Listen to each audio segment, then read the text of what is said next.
सवेरे आना ही कंध करनी है। मैं ठीक है। अच्छा मुझे ये बता दीजिएगा, चंद रुपयों की खातिर, चंद लाखों की खातिर उसने कत्ल कर दिया भाई को भी और माँ को भी, क्या कहेंगे, क्या सजा देनी चाहिए? फांसी फांसी होना चाहिए।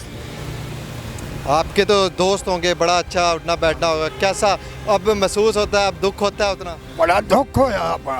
मेरा यार सी, वो माँ सी, ਉਹਦੀ ਮਾਂ ਨਹੀਂ ਸਾਡੀ ਮਾਂ ਸੀ। ਸਾਨੂੰ ਬੜਾ ਦੁੱਖ ਹੋਇਆ ਹੈ। ਕਤਲ ਦਾ ਬਦਲਾ ਕਤਲ ਹੋ ਜਾਏ, ਅਸੀਂ ਰਾਜੀ ਹਾਂ।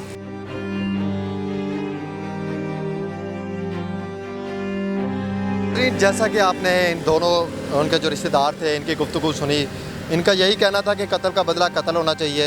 नाज़रीन, इंतहाई अफसोसनाक वाक़या पेश आया है ये हरबंशपुरा की हदूद में। इंचार्ज इन्वेस्टिगेशन को इन्वेस्टिगेशन के लिए सौंप दिया गया है। इसकी इन्वेस्टिगेशन प्रॉपर तरीके से जारी है। लाशें जो है दोनों वो पोस्टमार्टम के लिए भी भिजवा दी गई हैं, लेकिन जो लवाहिकीन है, जो उनके रिश्तेदार हैं, उनका सिर्फ एक ही मुतालबा है, कत्ल के बदले कत्ल होना चाहिए। इसी के साथ मुझे और मेरी टीम को इजाज़त दीजिए। अगले प्रोग्राम में दोबारा आपके साथ किसी नए स्टोरी के साथ मुलाकात होगी। तब तक के लिए अल्लाह हाफिज़।